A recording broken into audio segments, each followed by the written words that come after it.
Welcome to another episode, everyone. Please subscribe to the channel if you have not done so. At OG Blood in High Desert State Prison tried to take the manhood of his own little homie there inside of the cell. And it ended extremely violently and brutally. It ended badly. Before I get into it, let me say aloha to my Uncle Dan and my Auntie Debbie there in Hawaii. Hawaiian people are some good people. They've always supported me. They watch all of my content, even the videos that may not be as good and do as good as many of you do. Shout out to them, Dan and Debbie. Also, I want to thank everyone for leaving comments regarding my mother. For those who left comments, I didn't mean to get emotional that day. I'm not here to put my stuff onto you all. But you all helped me go to sleep that night, leaving those comments.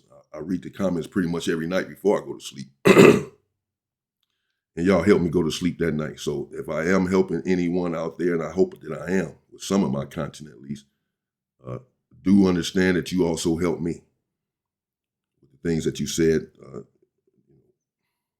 Thank you all. Now, this is what the woman was talking about. You take too long to get to the story. Normally I don't, right? Normally I say, welcome to another episode, everyone, and I get right into it. Let me get into it. But I wanted to say that. I wanted to thank you all for that. And also shout out my godson who's going through something. I'll get into that soon. Now, listen. There in High Desert State Prison, an OG Blood from Sacramento was on the yard. And he had juice on the yard. He was someone. Bottom line, at least from his card, from his faction. Another Blood named Goldie, that's what we're going to call him here, hit the yard. He's also from Sacramento. He's a Blood. He's light-skinned with long, luxurious hair, if you will. Good hair, as they call it. Makes no sense to me, but the brainwashed individuals consider this to be good hair, as opposed to bad hair, I guess. But Goldie is an individual who's not a coward. Goldie is a strong, stand-up individual, though he's young. And many people, I think even back in those days, or at least back in those days, they mistook some of these light-skinned individuals for being soft because they were light-skinned. If you light-skinned, had this long hair and all that, they really think you just a pretty boy. You can't really be a gangster like that. But this was fallacious, a fallacy of sorts. These individuals are strong and they're not soft. Their skin tone has nothing to do with their character. They're on the yard. OG Blood is pretty much the main individual for his car. He is indeed calling the shots. When Goldie hits the yard, he immediately wants Goldie inside of the cell with him. Now, Goldie hesitated. He didn't understand precisely why this man wanted him in the cell. Well, Goldie had his own aspirations as to who he wanted to go in the cell with. One of his young homies, someone more in his age group that he can relate to more. But the OG was persistent. He wanted Goldie in the cell under the rules, anyway, under the guise that he was going to train him, lace him up with the program there on the yard. Now, this does happen. You hit the yard and the big homie laces you up, lets you know this is what it is. This is what the rules are. You must always carry a knife. You must never disrespect another person, disrespect another car, etc. Get you in the cell, work out with you, get your strength up, teach you how to eat right, read history books, turn you into a soldier. So Goldie, he went on and obliged. But when Goldie got inside of the cell, he recognized immediately that the OG was of suspect nature. He mentioned to Goldie during one of the second or third workouts, Goldie later related, that Goldie has some big legs. Now, they're in there working out, they're doing burpees, and they're doing squats, according to Goldie. And upon this workout, the OG is looking at him, and Goldie says he keeps hearing the OG smack his lips and like, make little gestures and sounds. You know how you see a pretty woman, you're like, oh man, ooh, wee, or whatever. He's making these sort of things. Now, Goldie's not really paying any mind at first. He don't know what's wrong to do. The dude is older, and he has a solid reputation. And Goldie, he doesn't want to ruffle any feathers, and he's not sure that this is his big homie. This is his OG, who's supposed to be lacing him up. This is what these individuals do sometimes. People often ask me, do these things really happen in prison? And they do. Do they happen today in prison? And they do. And I don't get into it too much because some people say in the comments, oh man, we don't want to hear this stuff. You do. Because I see these other channels talking about this stuff and they get 1 million views. I don't sell out to that stuff. But the stuff happens in prison. It does. And you need to understand how it happens and why it happens. And I'm going to break it all down for you soon. I don't want to do it right here. I want to continue with the story. But he's trying to groom Goldie. And many OGs have had a proclivity to groom individuals who they target there on the yard. Goldie has already been laced. He's already been trained in the game. He hasn't just come to prison. He's been in prison 4 or 5 years. He's young, but he knows what's going on. He recognizes the OG's tactics. The OG mentioned that Goldie had big legs while they were working out doing squats. Why would another man say this to another man? Goldie was taken aback. He didn't know how to take this. Do I say thank you? What are you talking about here? So Goldie said he just ignored it, and they continued on with the workout. But then a couple of days later, the OG Blood tells Goldie, man, I know you had a lot of women out there, man. I know you got a lot of girls. Like, nah, whatever. I got a girl. I got my baby mama, whatever. I got one woman. Nah, man, a dude like you, light skin, with long hair, a pretty boy, that's what the girls want. Goldie like, I'm not a pretty boy. Don't call me that, bro. Like, bro, I'm not getting at you like that. I'm just saying, bro, you know how they say the light skin dudes with this long hair and all that? I'm not judging you. I don't know if you're pretty or not, bro. I'm just saying that this is what the ladies say. Goldie like, nah, man, because he recognizes again that this dude is trying him and he wants to see how far he can go. If Goldie does not nip this in the bud, there's going to be problems, even more. So Goldie is trying to handle the situation and at the same time respect his big homie. But he's feeling real uncomfortable in the cell. The situation is tense.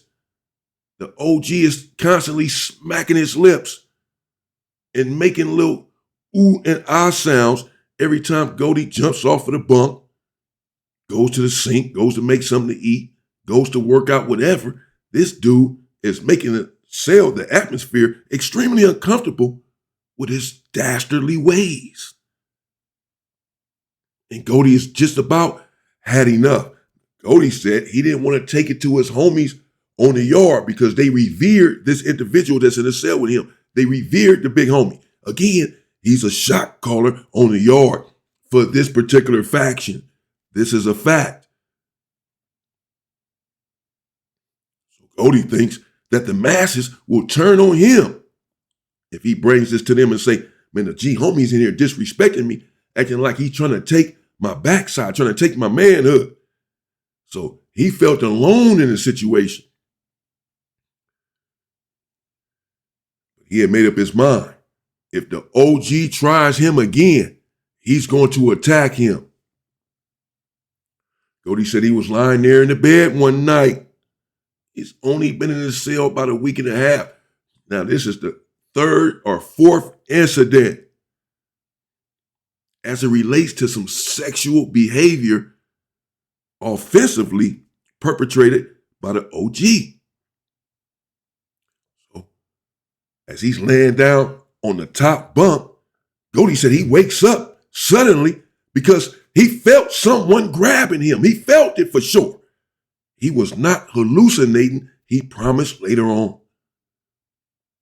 And when he turned around, because he was facing the wall, lying on his bunk, and when he turned around towards the desk, where the desks or the lockers, the OG was standing up, like he said, hurrying away towards the sink. Like he could see him walking away fast as if he hadn't done nothing. So he said he got off the bunk like, bro, what did you just do? Because he said he felt somebody grab his butt, bro. He felt it. He was asleep. He was dead asleep, and he'd be snoring or whatever when he sleep. The OG knew he was asleep. He was knocked out. And so he went for it, bro. He grabbed him. Goldie swears by this. Even though he was asleep, he says, bro, I'm not dreaming. I wasn't tripping. Bro, I was asleep, but this dude grabbed my butt, bro. He grabbed it. So I jumped off the bunk, he said, and approached him. Now, if the OG had been down there in his bunk sleep, when Goldie suddenly woke up and turned around, then perhaps he would have been dreaming this or hallucinating, felt something that wasn't there. But since the OG was up and then ran to the sink, once he saw that Goldie had woke up and quickly turned around, Goldie said right then and there, he had made up his mind that he had to attack this individual in order to get out of the situation. He did not want to leave the cell, tell the policeman, can you move me to another cell? He felt like that'd be something like a PC move. So he didn't want to take this to his homies. He had his own reasons. He believed that they were going to turn on him, not believe him, not believe his story, or still say, well, he ain't done nothing for you. So no, you can't do anything to him, whatever. So he took the law into his own hands. And he said he didn't want to stab the OG while he was asleep. It had crossed his mind. But he wanted to somewhat give him a fair shake. He felt like that's like a PC move, stabbing someone while they're asleep. I said, no, not really. When it's up, it's up. And it's on like that, he's disrespecting you like that. If you're cuffed up, you sleep, whatever, you're getting it. It don't matter. I'm sorry. Now, normally, especially, you want to do the honorable thing and get the dude head up. But in some situations, it's just not feasible. But anyway, Goldie decided that's what he wanted to do. He wanted to give him a fair shake. So he waited till they were working out the very next morning.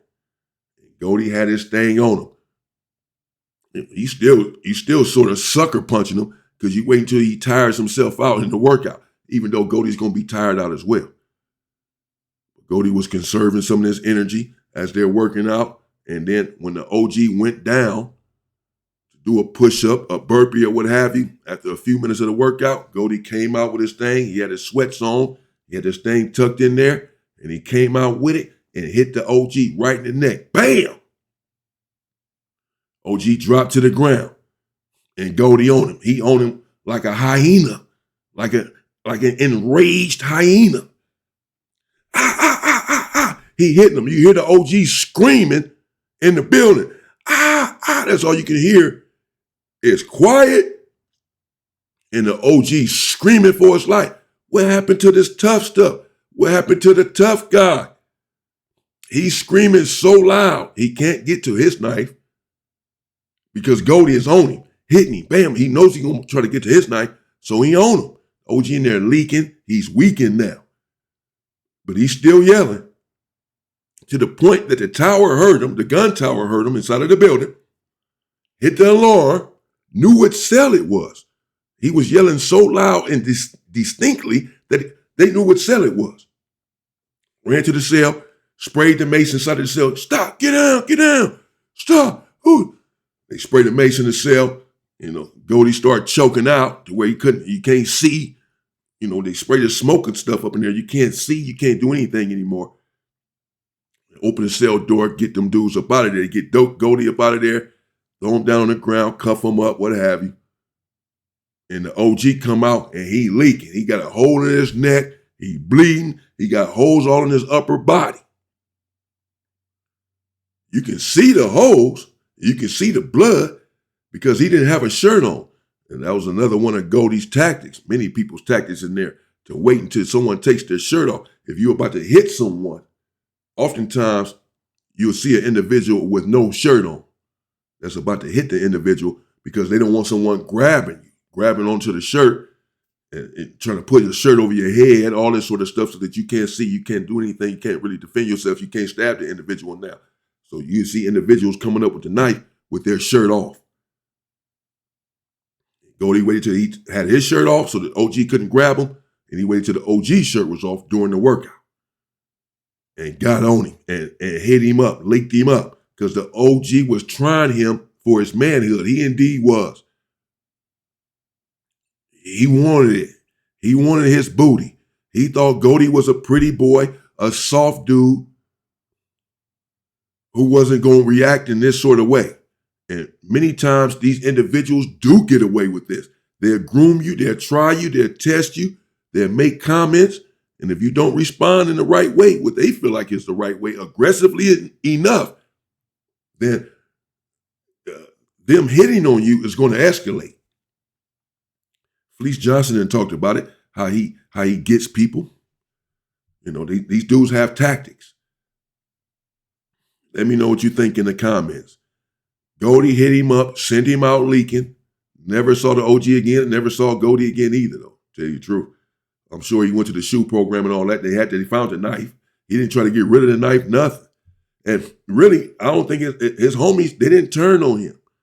You know, they didn't speak bad about him. They didn't say that he was wrong. From what I was hearing, you know, once the story came out, what happened, they believed Goldie, bro, for whatever reason.